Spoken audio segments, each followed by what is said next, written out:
이제 그 마태복음 13장에 나오는 천국 비유 마지막 부분을 공부하도록 하겠습니다. 오늘 제목은 당신은 천국 백성입니까? 당신은 하나님께서 인정하시는 천국 백성입니까?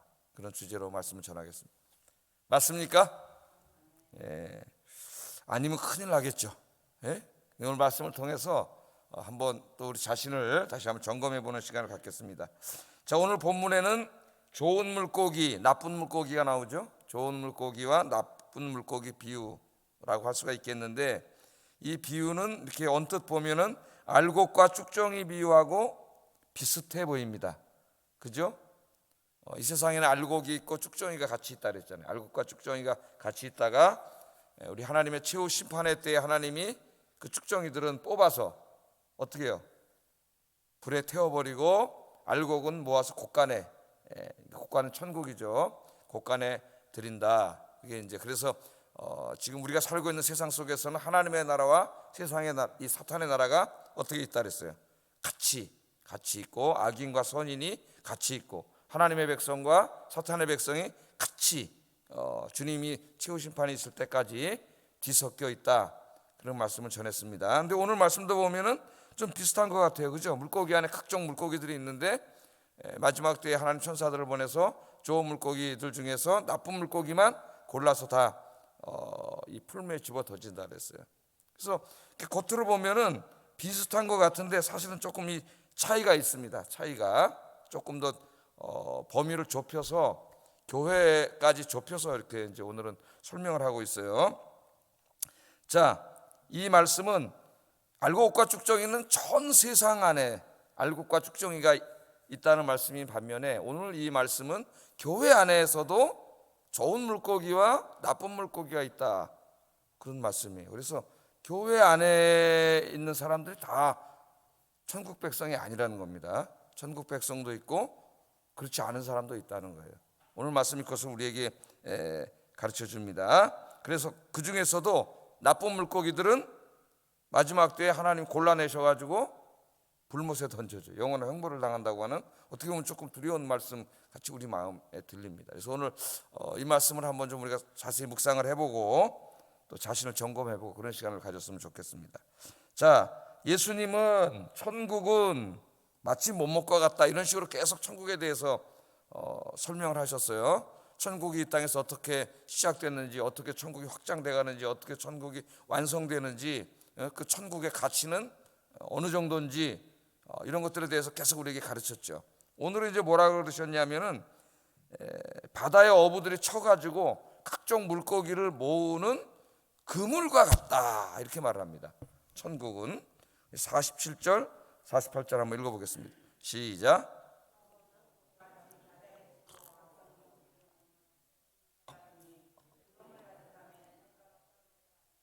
좋은 것은 그릇에 담고 못된 것은 버리느니라, 그렇게 말했습니다. 자, 여기 나오는 그물은요, 어부들이 이렇게 등에다 쥐고 배 타고 가다 이렇게 슉 던져가지고 요만큼 물고기 쓱 끌어들이는 그런 그물이 아닙니다. 여기 그물은 이제 저인망 그물이라 그러죠. 저인망 그물.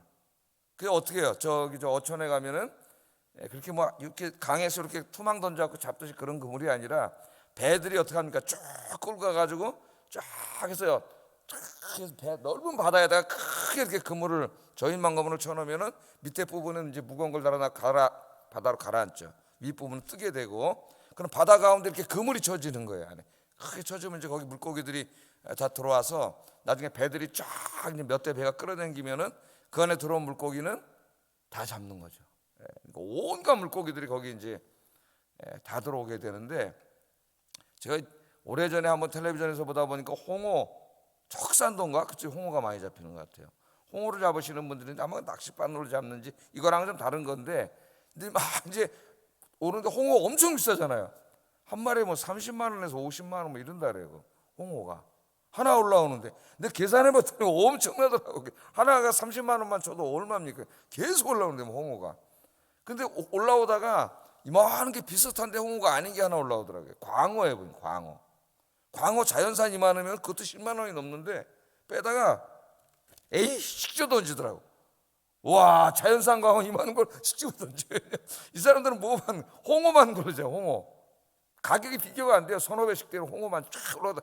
이 마치 그 광어 올라오는 게 재수없다는 듯이 씩 던져 버리는데, 그거 저 동해안에서 잡으면 엄청난 거죠. 그것도 광어도. 그런 모습을 한번 본 게 생각이 나요. 이제 이거랑 물론 다르지만, 자, 그물을 쳐놨습니다. 저인만 그물을 쳐놨어요. 거기 물고기들이, 온갖 각종 물고기들 거기 다 들어와 있겠죠. 그래서 같이 그 물고기와 섞여 있는 거죠. 그물 안에.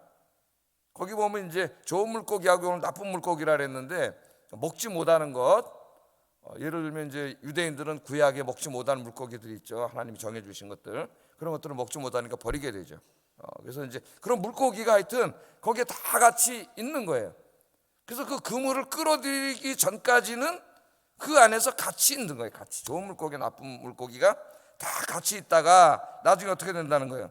이제 배들이 쫙 그물을 당겨가지고 쭉 오면 그물을 들어올릴 거 아닙니까?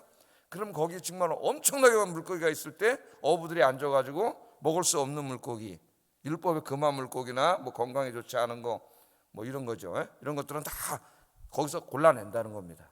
골라내. 근데 천국이 바로 그와 같다 그랬어요. 그와 같다. 그리고 그 해석도 해주셨어요. 그 의미가 뭔지 바로 다음 절에, 천국은 그와 같다. 자, 그럼 이 그물 안에 물고기들이, 각종 물고기들이 가득 차 있다가 마지막 때 어부들이 쫙 끌어들여 가지고 거기서 이제 나쁜 물고기는 골라서 버리는 거죠. 나쁜 물고기는 골라서 버리고 좋은 물고기만 이제 거기에 담겨져 있게 되는데, 이 그물 안에 있는 물고기, 이 그물이 도대체 뭐냐? 여기에 대해서 이제 크게 해석이 두 가지로 나뉘어요. 마태복음 주석을 하는 사람들이 그냥 일반적으로 알곡과 가라지 비유하고 똑같은 비유다. 그러니까 이건 세상이다, 세상. 그래서 그물을 던지는 행위는 뭐 선교 행위고, 그냥 세상 안에 좋은 물고기가 나쁜 물고기가 같이 이렇게 섞여 있다가 최후 심판 때 알곡과 가라지 비유처럼 하나님이 이렇게 이제 알곡은 골라내서 천국에 가듯이 좋은 물고기는 골라내고 나쁜 물고기는 다 이제 지옥불에 던져버리는 거다.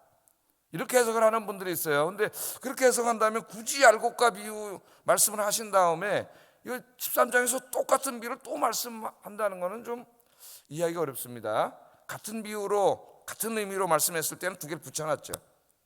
두 개를 붙여놨어요. 누룩 비유, 겨자씨 비유할 때도. 그러나 그때도 좀 의미는 다르죠. 하나는 제자도를 통해서 확장되고 하나는 선교를 통해서 확장되니까.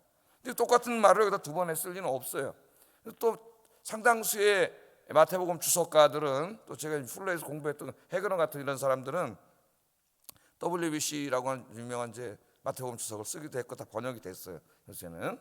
자, 그럼 이것을 교회로 해석을 합니다. 교회 공동체 안에. 그러니까 그게 더 맞는 것 같아요. 왜냐하면 전체 바다가 아니라 그물이잖아요. 그물. 그물 안에 일단 들어온 곡이 아닙니까? 그물 안에 들어온 곡이고, 여기서 또 지금 설교를 듣고 있는 사람들도 모든 사람이 아니라 설교를 들으러 온 사람들이거든. 거기죠. 무리들이 많이 왔다니까요. 그물 안에 일단 들어왔으니까 교회라고 해석을 하는 거예요. 교회 안에 각종 물고기들이, 이제 각종 사람들이, 정말 다양한 사람들이 모여 있는데, 최후 심판 때까지는 다 교회 안에 그냥 구분 없이 거기서 어부들이 그물 땡기기 전까지는 살아있지만은 이제 그물을 땡기고, 그래서 하나님이 마지막 때는 골라낸다는 거죠. 거기서 다 천국 백성이 아니라는 거예요. 그 이제 해석을 할 때 49절 50절에서 이렇게 해석을 하셨습니다. 한번 읽어보겠습니다. 시작.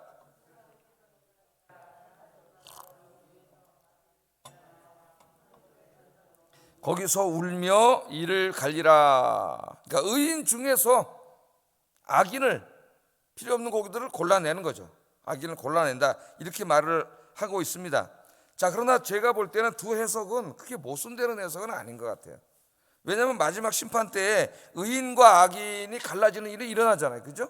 예수 믿고 구원받은 사람들, 교회 다니는 사람들은 구원받고, 그렇지 않은 사람은 구원받을 수 없습니다. 지옥불에 던져져요. 그런 사건이 최후 심판 때 일어나는데, 오늘 말씀은 그것을 조금 더 좁혀가지고 교회 안에서는 어떤 일이 일어나느냐. 교회 안에서도 동일한 일이 일어난다. 우리 깜짝 놀라게 되죠. 오늘 많은 교회들이 있는데 그 안에 정말 많은 사람들이 모이죠. 뭐 교회 규모는 교회마다 다 다를 수 있습니다만은 교회 안에 정말 다양한 사람들이 모여 있는데, 마지막 때 그 교회 다니는 사람 다 구원받는다, 다 좋은 물고기다, 이렇게 말씀을 하신 게 아니고, 마지막 때에 하나님이 천사들을 보내서 거기서 진짜 이 좋은 물고기는 남겨두고 나쁜 물고기들은 다 잡아서 풀무불에 집어 던진다 그랬어요. 지옥, 영원한 형벌의 장소를 이 불의 장소로, 불타는 장소로 많이 설명을 해요, 성경에서는. 그래서 비유로 얘기할 때는 게헨나라는 헬라어를 많이 사용합니다. 그 말을 우리말로는 이제 지옥이라고 번역했는데, 게헨나는 어디라 그랬어요? 우리나라로 말하면 옛날에 난지청 같은 곳이라 그랬죠. 예루살렘 바깥에 온갖 쓰레기들을 모아놓고 유황불로 태우는 곳이에요. 그러니까 거기는 불덩어리입니다. 불덩어리, 항상 불덩어리예요.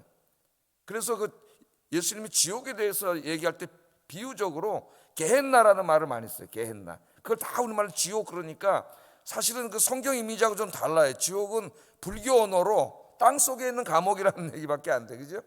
그런데 그 게헨나는 원래 막 불타는 곳이에요. 불. 옛날에 우리 난지천에서 항상 쓰레기 태우듯이 엄청난 불덩어리, 유황 불덩어리예요. 그래서 이제 계시록에서는 그걸 불못이라고 하고, 오늘은 또 이제 용광로에다 비유하죠. 풀무불, 쇳덩어리다 녹이는 용광로. 그러니까 그 비유를 할 때 이상하게 불덩이 비유로 굉장히 불타는 것으로 그렇게 많이 했습니다. 이제 우리말로 지옥이라고 번역하면은 사실은 성경의 이미지하고는 좀 달라져요. 근데 우리에게 너무나 익숙한 언어이기 때문에 제가 거기다 불을 붙였어. 지옥불, 지옥불이라는, 성경에서는 또 불못이라 그러죠. 불로 된 연못, 뭐 이런 식으로 하여튼 비유적으로 굉장히 고통의 장소임을 우리에게 얘기하는데, 거기다가 다 집어 던진다는 거예요. 그럼 우리가 깜짝 놀라는 거죠. 교회 안에, 교회를 주일 와서 교회 다니는 사람들이 굉장히 많이 있는데 그 중에 다 천국 백성이 아니라는 겁니다. 천국 백성. 이 말씀 우리 굉장히 두렵게 해요. 그 사람들이 물어보죠. 목사님, 예수 믿으면 구원받는 거 아닙니까? 맞아요, 안 맞아요? 맞죠. 예수 믿으면 구원받지. 우리 기독교의 대진리, 인간은 어떤 도덕적인 선행으로 구원받는 것이 아니라 믿음으로 구원받는다. 제가 주일날도 설교했지 않습니까? 근데 내가 믿는다는 자체가 기적이라 그랬죠. 그게 그냥 가벼운 일이 아니라고.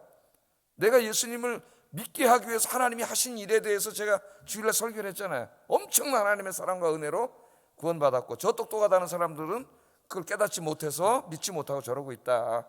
제가 말씀을 지냈죠. 그러니까 내가 예수 믿고 이게 구원받았다고 하는 사실이 얼마나 감사한 거고 대단한 일인가에 대해서 제가 설교를 했어요.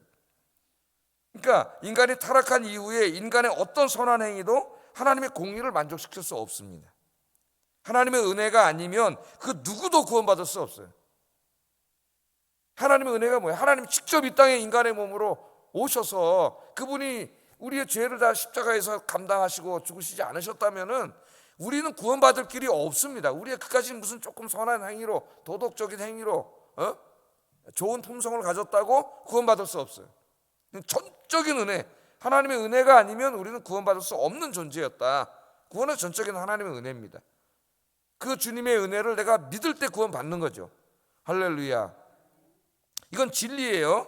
그러나 오늘 마태복음을 우리가 쭉 읽다 보면 5장부터 6장, 7장 산상설교에서, 산상설교를 기억하시죠, 여러분? 산상설교 말씀을 보면 이 믿음은, 구원에 이르는 참 믿음을 가진 사람은 어떤 사람이냐? 믿지 않는 사람과 전혀 다른 사람으로 변화된다는 걸 배웠어요. 참 신앙과 인격을 가진 사람으로 변화되고, 그래서 산상설교의 가르침대로 신앙생활을 하고, 또 산상설교의 가르침대로 도덕적으로 선한 일을 행하고 그 인격과 품성이 예수님처럼 변화된다. 이렇게 배웠습니다, 산상설교에서. 그러니까 믿음으로 구원받는 건 맞는데 그 믿음이 뭐냐, 그냥 믿습니다 그러면 그게 믿는 거냐 이거예요. 정말 그 사람이 예수님을 믿는다면, 그래서 그 예수님의 영이신, 하나님의 영이신 성령이 그 사람 인격 안에 찾아온 사람이라면 변하지 않을 수 없다. 산상설교는 이걸 가르치는 거예요. 참 믿음이 뭐냐? 참 믿음은 산상설교의 가르침대로 사는 신앙과 인격과 도덕적인 품성으로 나타날 수밖에 없다.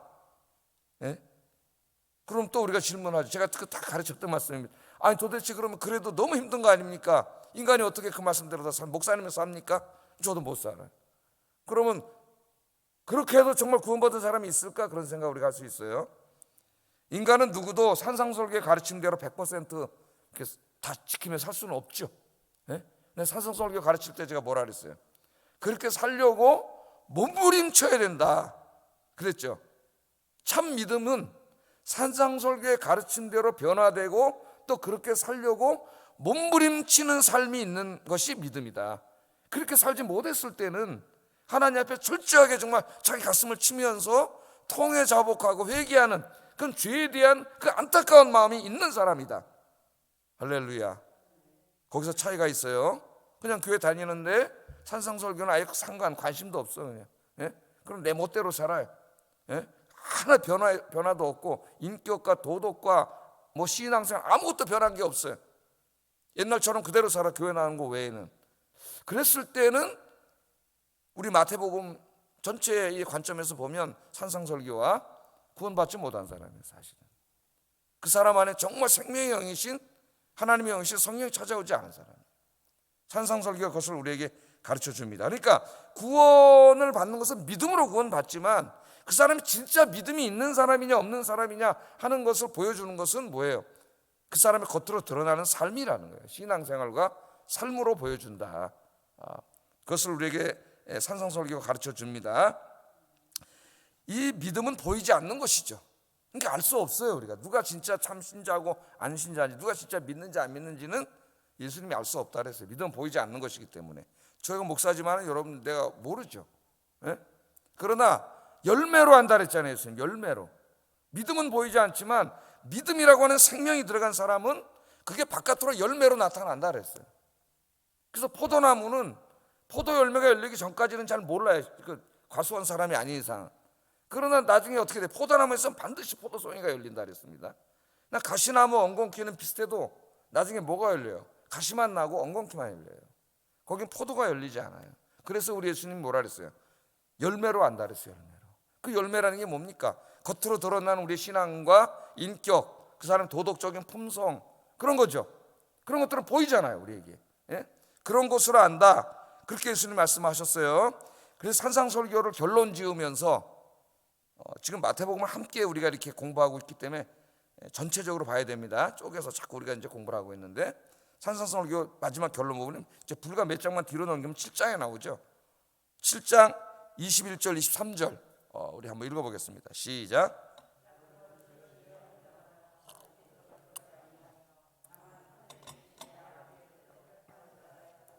그날에 많은 사람이 나더러 이르되 주여 주여 우리가 주의 이름으로 선지자 노릇하며 주의 이름으로 귀신을 쫓아내며 주의 이름으로 많은 권능을 행하지 아니하였나이까 하리니 그때에 내가 그들에게 밝히 말하되 내가 너희를 도무지 알지 못하니 불법을 행하는 자들아 내게서 떠나가라. 이 놀라운 말씀을 하십니다. 이 말씀은 이제 오래전에 우리가 공부를 했는데, 자, 여기 이 사람들이 누구예요? 나더러 주여 주여 하는 자라 그랬습니다. 예수님을 주님이라고 부르면서 기도하는 사람들이에요. 예? 주여 주여 했다 그러잖아요. 예수님 주님으로 불렀습니다. 교회 다니는 사람이죠. 주님이라고 불렀어요. 더욱 이 사람들은 그 정도가 아니라 교회 안에서 모두 했어요. 선지자 노릇도 했다 그러니까 지금으로 말하면 여기 목사, 신학자도 다 포함된다는 얘기예요. 구원받지 못하는 사람인데. 예? 그 다음에 또 뭐 했어요? 귀신도 쫓아내고 많은 권능을 행했어요. 귀신도 쫓아내고 많은 권능을 행했어요. 요새 뭐 교회 보면 귀신 쫓아낸다는 사람도 있고 뭐 병 고친다는 사람, 기적을 행한다는 사람, 벨름 사람들이 다 많습니다. 우리 장로교안에서는 잘 보기 힘들지만 다른 교단으로 가면 뭐 엄청 이 은사 문제에 있어서 무질서해요. 자, 그 정도 대단한 사람인 줄 알았는데 우리가 볼 때, 근데 예수님이 뭐라냐면 나는 너희를 도무지 알지 못한다. 예수님께서. 그 이유는 뭐예요? 너희가 하나님의 뜻대로 살지 않았다는 거예요. 그러니까 예수님 앞에는 제일 중요한 게 뭡니까? 저 사람이 진짜 예수 믿는 참 믿음의 사람인가를 구별하는 제일 중요한 게 뭐냐? 하나님의 뜻대로 순종하며 살았냐는 거예요. 뭐 귀신을 쫓아냈냐, 뭐 병자를 고쳤냐, 이런 것들은 다 참 믿음의 표준이 아니에요. 우리나라 사람들이 하도 무지몽매해가지고 그런 데 쫓아낸 거죠, 기도원. 정말 중요한 표지가 뭐예요? 하나님의 참 뜻대로 뜻을 알고 있고 그 뜻대로 살고 있느냐? 그게 제일 중요해요. 하나님 앞에 가서. 그렇게 하지 않았다면은, 산상설교 말씀대로 정말 살지 않았다면은, 그렇게 살려고 100% 나는 못 살았다 할지라도 내가 그렇게 못 살았을 때는 안타까워하고 회개하고 정말 살아보려고 몸부림치는 삶이 없었다면은 오늘 주님 앞에 섰을 때 이 지금 똑같은 일이 벌어진단 말이에요. 그물 안에 다 들어와 있는데 거기서 골라서 하나님께서 어떻게, 거기 못 있어요. 천국에 다 하나님 끄집어내가지고 가짜 물고기들은 다 풀무불에 집어 던진다는 거예요. 오늘 여기서도 바깥으로 집어 던지니까 슬피 울며 이를 갈미 있으리라. 굉장한 경고와 두려움의 말씀이죠. 그럼 여러분 이 예수님 말씀을 마태가 이제 기록해서 자기 교회 공동체가 있었을 거 아니에요. 거기서 이제 읽고 가르칠 때 그 교인들이 얼마나 두려웠을까? 이 말씀을 읽을 때 저와 여러분도 마찬가지죠. 이 말씀을 읽을 때. 자, 그래서 이 말씀을 왜 예수님이 하셨을까? 예? 우리가 이 말씀을 들으면서 우리는 어떤 자세로 들어야 되겠습니까? 두 가지를 우리가 해야 된다고 생각합니다. 첫째는 자기 자신을 돌아봐야 된다. 자기 자신을 돌아보라고 우리 예수님 주신 말씀입니다. 나는 항상 나 자신의 신앙과 인격과 도덕적 품성이 정말 하나님의 뜻에 합당하게 살고 있는가 돌아보라는 거예요. 예? 믿습니다가 아니라 그렇게 살려고 하는 의지가 있는가, 그렇게 살려고 하는 열망이 있는가, 소원이 있는가. 그렇지 못할 때 정말 괴로워서 하나님 앞에 무릎 꿇고 회개하는, 다 그렇게 살지 못한다 할지라도 그런 삶이 있는가를 돌아봐야 합니다. 돌아봐야 돼요. 와, 나 큰일 났네. 오늘 목사님 언제부터 구원 받았는지 알았는데 나 구원 받았는지 안 받았는지 나 이제 이거 어떻게 해줘? 목사님, 구원에 대해서 불안하라고 주신 말씀이 아니에요. 여러분이 만약 오늘 이 말씀을 듣고 지금 또 집에서도 이 설교를 들으시면서 내가 정말 이거 하나님 말씀대로 살고 있나? 정말 주님 뜻대로 살고 있나? 어떡하지? 그런 걱정하는 마음이 들고 있다면 나는 여러분들이 이미 구원 받은 사람이라고 믿습니다. 그런데 구원받지 못한 사람은 이쪽 귀로 듣고 이쪽 귀로 흘리고 아무 신경 쓰고 또 가면 또 똑같은 거죠. 그런데 정말 이 말씀을 들을 때 이 말씀을 두려움으로 받으면서 내가 정말 주님 앞에 합당한 사람인가? 그런 염려와 걱정이 있다면은 그 사람 안에는 이미 성령님이 계신 거예요. 성령님이 계시기 때문에 그런 마음을 갖게 하신 거예요. 그러니까 정말 교회 안에 몇 명만 구원 받고 다 못 받는다는 게 아니라 제가 볼 땐 비유를 볼 때 골라내는 건 그렇게 많지 않은 것 같아요. 왜? 골라낼 때는 여러분 많은 걸 골라냅니까? 적은 걸 골라냅니까? 그 많은 물고기 중에 이렇게 조금 골라내는 거죠. 그죠? 더 많으면 거꾸로 하겠죠. 그래서 그런 마음 진짜 항상 주님 앞에 부끄럽고 죄송스러운 마음, 또 이 설교를 들으면서 내가 진짜 구원받은 사람인가 걱정하는 마음, 이제 그렇게 살면 안 되겠구나 이런 마음이 있다면은 그 사람 마음속에 이미 성령님이 계신 거예요. 여러분이 구원 받으신 거예요. 구원 받았고 구원 받은 사람으로서 정말 이 말씀이 이제는 더 자기의 삶으로 다가오고 이렇게 살아야 되겠구나, 주님이 이런 삶을 기뻐하시는구나, 그렇게 하고 날마다 더 산상설교의 말씀대로 성경 말씀대로 살아가기 위해서 몸부림치는 여러분 되시기를 주의 이름으로 축복합니다. 또 하나는 교회 안에 참과 거짓을 분별하는 기준으로 삼으라는 거예요. 분별력이 있어야 되잖아요. 사람이 분별력이 없는 사람이 있어요. 뭐가 옳은지 그른지를 분별을 못하는 사람이 있어요. 그럼 공동체가 어려움에 처해집니다. 그러니까 분명히 알아. 저 사람이 정말 다른 거 아니라 하나님의 말씀대로 하나님의 뜻대로 순종하며 살아가고 있는가, 저 사람의 말이 정말 하나님의 말씀대로 하는 말인가, 이걸 분별을 할 줄 알아야 돼요. 나랑 친한 사람인데 저 사람 친한 중에 나에게 밥 사준 사람인데, 이런 게 아니라 교회 안에서 진짜 공동체 안에서 저분이 하나님 말씀대로 순종하고 살아가는 사람인가, 그걸 보고 분별해야 됩니다. 분별하지 못하기 때문에 고린도 교회가 저렇게 다 무너지고 깨진 거예요. 주일날 공방은. 왜? 누가 옳은 줄 몰라. 그 자기가 다 지도자임을 자처하면서 나는 바울파다, 나는 아볼로파다 하는 그 자체가 이미 하나님 말씀대로 안 사는 거 아닙니까? 근데 그걸 지도자라고 따라가. 그리고 자기들끼리 싸워. 분별력이 없으니까 그러는 거예요. 교회를 이미 벌써 가르려고 하는 그 행위 자체가 뭐예요? 하나님 말씀이 아니잖아요, 이게. 그걸 왜 분별을 못하냐 말이죠. 그런데 이 말씀이 중요한 게 뭐냐면 주님의 뜻대로 살았느냐, 살고 있느냐, 저 사람이 말하고 행동하는 게 진짜 하나님 말씀과 일치하느냐, 이것이 항상 기준이 되는 여러분 되기를 주의 이름으로 축복합니다. 자, 또 한 가지 비유가 있어요. 이제 하면서 뭐라 하냐면은 52절 이 천국 비유를 마무리하면서 이 천국 비유를 이제 제자들에 관한 말씀으로 마무리를 합니다. 읽어보겠습니다. 시작.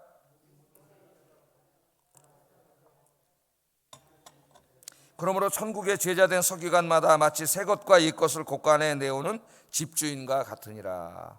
천국 비유 말씀을 다 하신 다음에 이제 제자들에게 뭐라 그랬어요? 예수님이 깨달았느냐? 그렇게 물어보죠. 왜 이렇게 물어보실까요? 우리 천국 비유 배울 때마다 뭐라 그랬어요? 예수님 비유로 말씀하시면 나중에 집에 와서 아까 그 도대체 비유로 말씀하신 게 뭔 뜻이에요, 선생님? 이렇게 물어봤잖아요, 제자들이. 예? 자꾸 물어보니까 이제 이 말씀을 하시면서 천국에 대해서 설교를 다 하시고, 천국에 대해서 깨달았냐? 여러분 깨달으셨습니까? 예? 집에 가서 다시 설교 다 들어보세요. 마태복음 13장 설교. 예? 깨달았느냐? 그랬더니 제자들이 뭐라 그랬어요? 그러하오이다. 깨달았습니다. 아, 이제 천국에 대한 가르침 다 알았습니다. 예? 알았습니다. 그렇게 말씀을 했잖아요. 자, 그렇게 대답하니까 예수님이 앞으로 이제 천국 복음에 대해서 그렇게 제자들처럼 공부하고 배운 사람들에게 말씀하시기를, 그들이 앞으로 무슨 일을 해야 되느냐 하는 사명에 대해서 가르쳐 줍니다. 그게 오늘 본문 말씀이에요. 자, 뭐라 그랬어요? 예수님께서 이르시되 그러므로 천국의 제자된 서기관마다, 갑자기 제자들을 서기관이라고 그래요, 예수님이. 근데 어디의 서기관이에요? 유대교의 서기관이 아니라 천국의 서기관이 됐다 그랬어요. 천국의 서기관. 그럼 유대교에서 서기관은 뭐 하던 사람들이에요? 율법을 필사하고 그 다음에 또 뭐 하던 사람들이에요? 사람들에게 율법의 말씀을 가르치던 사람들입니다. 그걸 연구하고 가르치는 사람이 서기관이에요. 근데 우리 예수님께서 갑자기 예수님 제자들에게 천국 비유를 다 가르쳐 주시고, 이제 천국에 대해서 깨달았느냐? 예, 선생님 깨달았습니다 하니까 너희가 이제부터 천국의 서기관이다, 그렇게 말씀을 하시는 거예요. 그럼 무슨 말이죠? 서기관들이 구약의 율법을 가르친 것처럼 너희들이 이제는 이 천국의 비밀, 천국의 메시지를 사람들에게 가르치는, 이제는 천국의 서기관이 돼야 된다, 그런 말씀입니다. 천국의 서기관이 돼야 된다. 근데 그 말씀을 하시면서 이건 목사들에게만 주신 말씀이 아니라 우리 모두에게 주신 말씀이에요. 천국의 서기관이 돼야 된다. 그러면서 서기관이 할 일이 뭐예요? 비유로 또 말씀을 하셨어요. 이번에 직유법으로 말씀을 하셨는데, 마치 새 것과 옛 것을 곳간에서 내오는 집주인과 같은 천국의 서기관이 되라. 우리에게 그렇게 중요한 말씀 주셨어요. 곳간에 가면 뭐가 있어요? 옛날에 오래전에 집어넣었던 음식도 있고 새 것도 있고 그렇잖아요. 김치 같은 거는 좀 어떤 집은 막 식당에 3년 묵혀놓은 것도 따르더라고. 그 김치찌개 돼지고기 넣고 해서 먹으면 맛있죠. 예? 고추장, 된장도 좀 오래된 게 새 거로 집어넣은 것도 있는데, 마치 그런 것처럼 그 곳간에 들어가서 옛 것과 새 것을 다 끄집어내오는 집주인과 같다. 이게 무슨 말일까요, 여러분? 자, 천국의 우리 서기관입니다, 저와 여러분이. 더욱더 저는 이제 천국의 서기관이죠.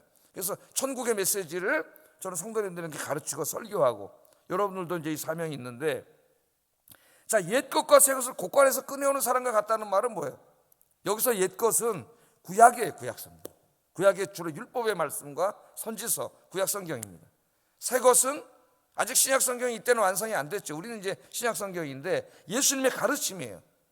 상상설교 가르침이라든가 계속 예수님 가르치지 않습니까? 그래서 천국의 서기관들은 이제 구약의 말씀들, 율법의 말씀들과 예수님의 가르침, 우리는 이제 신약성경인데 신약성경을 다 곳간에서 꺼내와가지고 이것들을 잘 연구하고 요리해서 이것들을 어떻게 사람들에게 서기관들이 가르치는 것처럼 잘 설명해주고 가르쳐 줄 수 있는 그런 사람이 돼야 된다. 그게 이제 너희들의 사명이다. 제자들에게 우리 예수님께서 그렇게 말씀을 하셨습니다. 어떤 사람은 자꾸 이제 구약의 율법이 폐지됐다고 말하는 사람들이 있어요. 저 루터교 학자들이라든가 신학자들 중에 그런 사람들이 있는데, 율법이 폐지됐다? 그 말이 안 돼요. 하나님 말씀인데. 그런 율법이 어디 있어요? 다 출애굽기, 레위기, 민수기, 신명기 다 있는데, 그리고 이 율법의 말씀들을 안 지켜서 하나님 앞에 책망을 받고 심판을 받는 내용이 다 선지서 내용들이에요. 그럼 구약 성경 다 찢어버려야 돼. 다 폐지됐으면. 그러니까 말도 안 되는 얘기를 막 해요. 또 어떤 사람은 좀 세련되게, 우리 개혁주의 안에서 그런 말을 많이 하는데, 시민법과 의식법은 폐지됐고 도덕법만 안 폐지됐다 그래요. 시민법은 예를 들면 이제 그 이스라엘 사회에 주어진 뭐 가늠한 여인은 돌로 쳐라, 불효자도 때려 죽여라, 돌로. 이거 진짜 가늠한 사람 돌로 때려 죽이면 안 되잖아요. 예? 그런 시민법하고 의식법, 제사 지내고 이런 법은 다 폐지됐다는 거예요. 예? 그리고 도덕법, 십계명 같은 그런 우리 도덕법만 폐지 안 됐다는 거예요. 그 법을 서로 이렇게 분간해 내기도 쉽지가 않지만 오랫동안 그렇게 설명을 해왔어요. 그것도 잘못된 해석이에요. 예수님은 이 율법이 폐지됐다고 말하신 적이 없어요. 우리 이미 공부한 거 한번 봅시다. 마태복음 5장 17절 18절 읽어보겠습니다. 시작.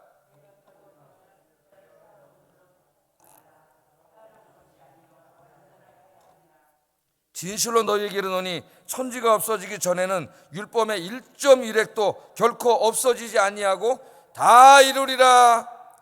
아멘. 그 율법을 우리 그리스도인들, 율법과 구약의 율법과 그리스도인들이 어떤 관계가 있는가, 한 신학적으로 크게 한 5가지 정도가 있습니다. 이렇게 두꺼운 책으로 해서 이제 제방감이 있는데, 제가 이제 전공이 뭐예요? 바울 신학을 공부하면서 그리스도인과 율법의 관계, 우리 구원과 율법의 관계, 이런 걸 이제 제가 공부를 했는데 뭐 그걸 다 설명할 그런 거 없고요. 하여튼 예수님이 뭐라 그랬어요? 천지가 없어지기 전에는 율법의 1.1획도 없어지지 아니하고 다 이루리라. 그러니까 그 율법을 문자로 해석하지는 않지만 그 율법을 주신 본래의 의미와 의도를 찾아내서 우리가 적용해야 된다는 말씀도 제가 여러 번 예를 들어서 뭐 건축법이라든가 이런 설명을 했습니다. 오늘 아침에 다시 설명하지는 않겠어요. 제가 하여튼 중요한 것은 구약 성경과 신약 성경 66권이 다 하나님의 말씀이고 그 안에 율법은 다 구약이죠. 이 말씀들이 다 연관이 되어 있고 그 말씀들이 다 예수님에 대해서 말하는 것이고 구원에 대해서 가르치고 하나님 나라와 천국에 대해서 가르치는 말씀들이에요. 율법은 오래전에 고대 사회 이스라엘에게 주어진 말씀이기 때문에 그 특성이 있어서 문자로 적용하지는 않고 우리가 그걸 해석해서 그 의미를 찾아내서 그 본질을 적용하는 차이는 좀 있겠지만은 다 하나님의 말씀이죠. 하나님의 말씀이에요. 그래서 첫째는 우리 목회자들에게 주신 사명입니다. 신구약 성경을 정말 철저하게 읽고 연구하고, 그래서 성도님들에게 이 정말 천국의 메시지를 정말 꿀송이보다도 더 달게 설교하고 가르쳐야 되는데, 항상 이게 공부를 열심히 하는데 요걸 좀 어떻게 이렇게 좀 다 모든 사람이 진짜 졸지 않고 재밌게 막 듣게끔 요렇게 좀 해보려고 하는데 그게 좀 쉽지는 않은 것 같아요. 저는 더 연구해야죠. 더 연구하고 공부하고, 지금도 매일 공부하고 연구하고, 읽을 책은 맨날 사다 놓고 쌓여 있는데 설교는 너무 많아가지고 못 읽고 있어요. 못 읽고 있어요. 그래서 오늘도 오늘 저녁 설교는 김신 목사님이 하기 때문에 제가 이제 설교 마치면 오늘 집에 읽으려고 책 하나 이렇게 뚜껑 갖다 놨어요. 오늘 또 공부를 해야 되잖아요. 저도 계속 먹어야지 내가 하지. 이 많은 설교 어떻게 다 합니까? 틈틈이 책을 읽고 지금 그렇게 하고 있죠. 그러나 이 말씀은 또한 우리 성도님들에게도 해당이 되는 말씀이에요. 성도님들은 신약과 구약 성경을 묵상하고 열심히 읽어야 됩니다, 여러분도. 그리고 배워서 또 배우세요. 설교 말씀 열심히 듣고, 그래서 천국의 확신과 기쁨이 가득한 삶이 돼야 돼요. 말씀을 통해서 오는 또 천국 복음을 증거해야 돼요. 사람들에게 증거해야 되고, 천국의 이 윤리가 있잖아요. 이 삶을 우리 삶 속에 실천하시는 여러분 되기를 주의 이름으로 축복합니다. 뿐만 아니라 이 가르치는 사역, 이 천국의 메시지를 잘 공부하고 배워서 여러분 구역 식구들에게, 청년들에게, 청소년들에게, 주일학교 어린이들에게, 내가 만나는 사람들에게 이 말씀을 잘 설명하고 가르칠 수 있어야 된다. 오늘 예수님 우리에게 그렇게 하라 그랬어요. 내가 성경 말씀을 가르칠 수 있는 교사가 되는 게 사실 우리 기독교인들의 꿈이래야 돼요. 그러려면 게으른 사람은 평생 가도 그렇게 못해요. 열심히 내가 성경 읽고 공부하고, 필요할 때 경건서적 찾아 읽고, 자료도 찾아서 막 읽고, 요새 좋은 해설 성경도 많이 나오잖아요. 어떤 분 주석 사서 읽는 분도 있고, 주석 살 때는 좀 물어보고 사세요. 근데 또 이상한 적들이 많이 있기 때문에.